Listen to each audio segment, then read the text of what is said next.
Bismillahirrahmanirrahim. Assalamualaikum warahmatullahi wabarakatuh. Bapak-bapak, ibu-ibu, mas-mas, mbak-mbak, khususnya adik-adikku sekalian yang dirahmati Allah dimanapun Anda berada.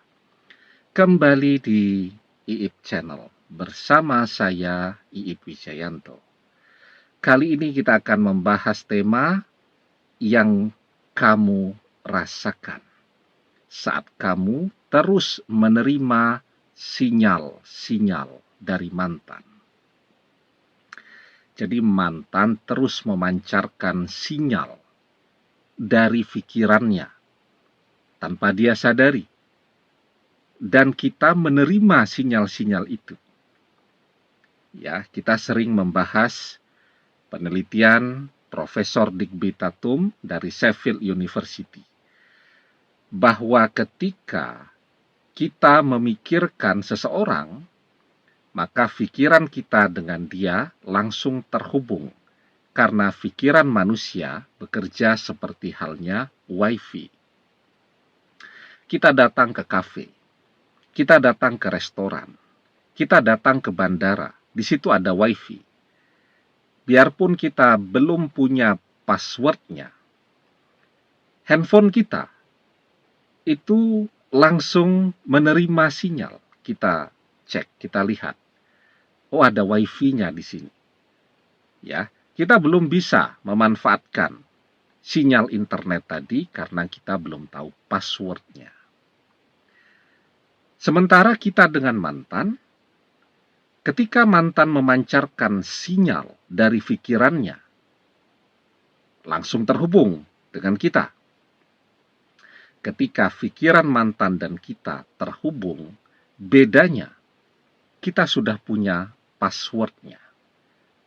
Apa itu passwordnya? Yang membuat kita memahami apapun yang sedang mantan pikirkan. Kalau dia sedang marah, kita bisa merasakannya, kita bisa tahu. Kalau dia sedang kangen, begitu juga. Ya, kalau dia sedang menghayalkan jalan bareng, nonton ke bioskop, menikah dengan kita, dan seterusnya, kita juga bisa tahu, karena kita sudah punya passwordnya. Apa passwordnya itu? Semua kita punya kok.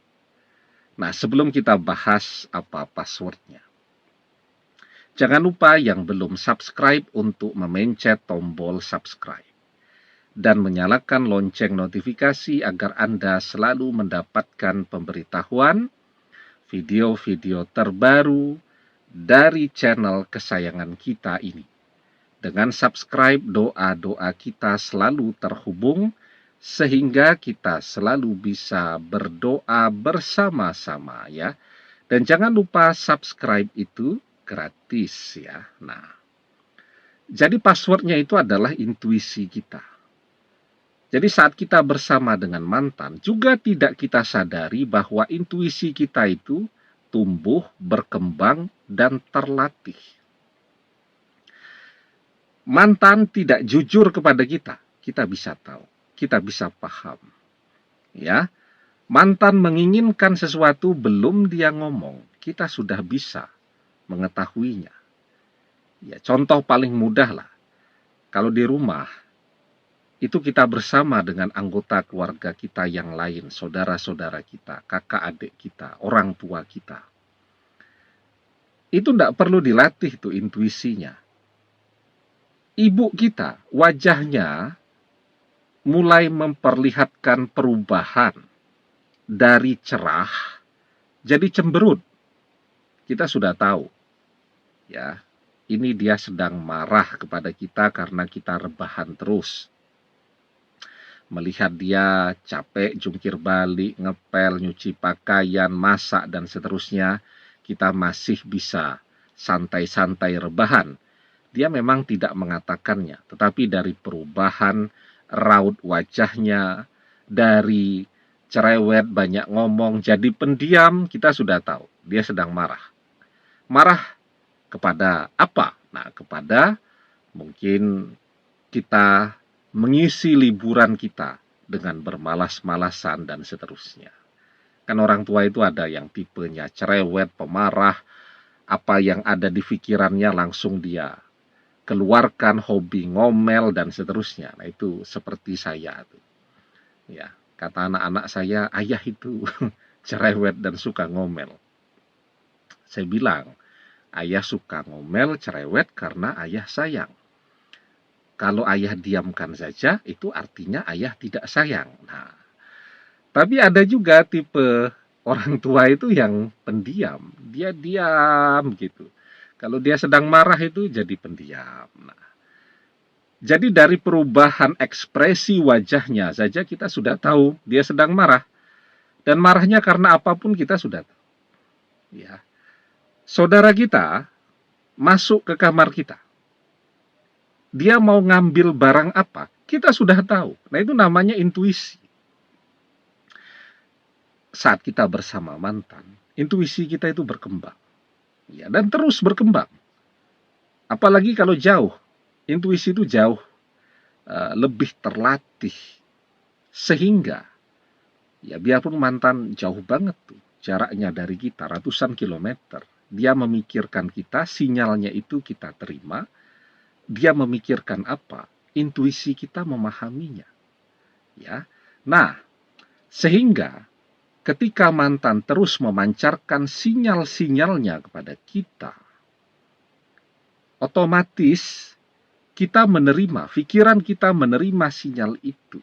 Jadilah kita sering juga kepikiran mantan.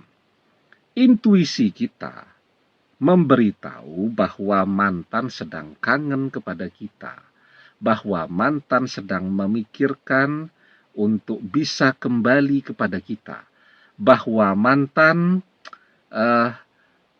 sedang misal melihat foto-foto saat masih bersama kita. Nah, intuisi kita akan memberitahu kepada pikiran kita. Sekarang apa yang terbaik kita lakukan saat pikiran kita dan mantan sedang terhubung? Ya, artinya tidak cuma kita yang memahami apa yang sedang difikirkan satu dan lainnya. Mantan juga begitu. Ya, istimewanya sekarang terhubung dengan mantan dan mantan yang memikirkan kita. Jadi ketika kita kepikiran karena faktor mantan yang memikirkan kita, jadi jangan cuma kepikiran saja. Jangan menerima saja apa yang difikirkan oleh mantan. Tetapi kita ikut memberikan pengaruh juga kepada mantan. Jadi jangan cuma menerima. Ya, visualisasi-visualisasi yang muncul dalam benak dan pikiran kita karena itu yang sedang mantan pikirkan. Tapi kita paksa, ya, untuk memikirkan sesuatu yang terbaik dalam hidup kita dan mantan selanjutnya.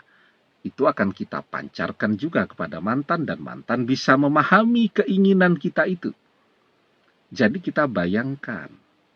Misal mantan ini masih membayangkannya yang happy-happy saja. Ya, jadi membayangkan dulu pernah jalan dengan kita, pernah refreshing kemana begitu kan. Berwisata, belanja, nonton ke bioskop, dan seterusnya. Nah, kita membayangkan kita dan mantan menikah. Nah, saat kita bayangkan itu, ini kan lagi terhubung, mantan juga langsung menerima tuh apa yang kita pikirkan. Jadilah dia membayangkan kita menikah dengan dia. Muncul tuh visualisasi itu, gambaran-gambaran itu di dalam benak dan pikirannya. Karena itu ketika kita ini sedang muncul bayangan-bayangan tadi, maka kita diajarkan untuk membayangkan yang baik. Karena insya Allah itulah yang akan terjadi di masa yang akan datang. Bayangan-bayangan yang baik itu. Angan-angan yang baik. Karena apa yang kita pikirkan itu sesungguhnya adalah doa. Idza tamanna ahadukum falyaksir. Fa innama yas'alu rabbahu azza wa jalla. Ketika salah seorang di antara kalian sedang berangan-angan, maka perbanyaklah Karena sesungguhnya ia sedang berdoa kepada Rabb-nya, Allah Azza wa Jalla. Ya. Nah, jadi ketika kita bayangkan kita menikah, bahagia, menua bersama mantan, apa yang kita pikirkan itu memancar ke langit. Tapi jangan lupa nih, ya, agar apa yang kita pikirkan ini terus memanjat ke pintu-pintu langit. Dari langit pertama, langit kedua, sampai lapis langit ketujuh. Ya, sangat baik jika kita rajin membaca solawat. Karena solawat itu akan memberikan energi kepada apa yang kita pikirkan itu, doa melalui pikiran itu untuk memanjat terus ke langit. Ya, inna doa mauqufum bainas sama'i wal ardi la yas'adu minhu say'un hatta tusalli ala nabika sallallahu alaihi wasallam. Sesungguhnya doa itu diam antara langit dan bumi, tidak naik ke atas hingga engkau membaca solawat untuk Nabi Sallallahu Alaihi Wasallam. Ya, nah itu yang vertikal.